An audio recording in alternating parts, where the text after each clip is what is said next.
இறை வார்த்தை லூக்கா நற்செய்தி பிரிவு 16 இறை சொற்றொடர்கள் 1 முதல் 13 முடிய. இயேசு தம் சீடர்களுக்கு கூறியது. செல்வர் ஒருவருக்கு வீட்டு பொறுப்பாளர் ஒருவர் இருந்தார். அவர் தம் தலைவரின் உடைமைகளை பாழாக்கியதாக அவர் மீது பழி சுமத்தப்பட்டது. தலைவர் அவரை கூப்பிட்டு, உம்மை பற்றி நான் கேள்விப்படுவது என்ன?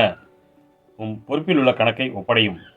நீர் இனி வீட்டு பொறுப்பாளராய் இருக்க முடியாது என்று அவரிடம் கூறினார். அந்த வீட்டு பொறுப்பாளர், நான் என்ன செய்வேன்? வீட்டு பொறுப்பிலிருந்து என் தலைவர் என்னை விடப் போகிறாரே. மண் வெட்டவோ என்னால் இயலாது. இறந்து உணவும் வெட்கமாய் இருக்கிறது.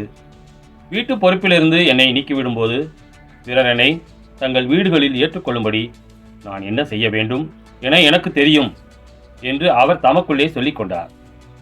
பின்பு அவர் தம் தலைவரிடம் கடன் பட்டவர்களை ஒவ்வொருவராக வரவழைத்தார். முதலாவது வந்தவரிடம், நீர் என் தலைவரிடம் எவ்வளவு கடன் பட்டிருக்கிறீர் என்று கேட்டார். அதற்கு அவர், 100 குடம் எண்ணெய் என்றார். வீட்டு பொறுப்பாளர் அவரிடம், இதோ உம் கடன் சீட்டு, உட்கார்ந்து 50 என்று உடனே எழுதும் என்றார். பின்பு அடுத்தவரிடம், நீர் எவ்வளவு கடன் பட்டிருக்கிறீர் என்று கேட்டார். அதற்கு அவர், 100 மூடை கோதுமை என்றார். அவர், இதோ உம் கடன் சீட்டு, 80 என்று எழுதும் என்றார். நேர்மையற்ற அந்த வீட்டு பொறுப்பாளர் முன்மதியோடு செயல்பட்டதால் தலைவர் அவரை பாராட்டினார். ஏனெனில் ஒளியின் மக்களை விட இவ்வுலகின் மக்கள் தங்கள் முறைநெஜத்தில் மிக்க முன்மதியுள்ளவர்களாய் நடந்து கொள்கிறார்கள். ஆகையால் நான் உங்களுக்கு சொல்கிறேன், நேர்மையற்ற செல்வத்தை கொண்டு உங்களுக்கு நண்பர்களை தேடிக்கொள்ளுங்கள். அது தீரும் பொழுது அவர்கள் உங்களை நிலையான உறைவிடங்களில் ஏற்றுக்கொள்வார்கள். மிகச் சிறியவற்றில் நம்பத் தகுந்தவர் பெரியவற்றிலும் நம்பத் தகுந்தவராய் இருப்பார். மிகச் சிறியவற்றில் நேர்மையற்றவர் பெரியவற்றிலும் நேர்மையற்றவராய் இருப்பார்.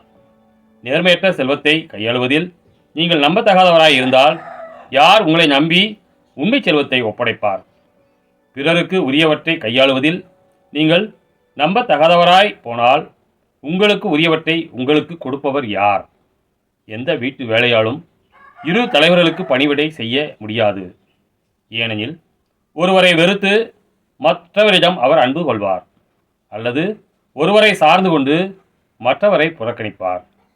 நீங்கள் கடவுளுக்கும் செல்வத்துக்கும் பணிவிடை செய்ய முடியாது. கிறிஸ்துவின் நற்செய்தி.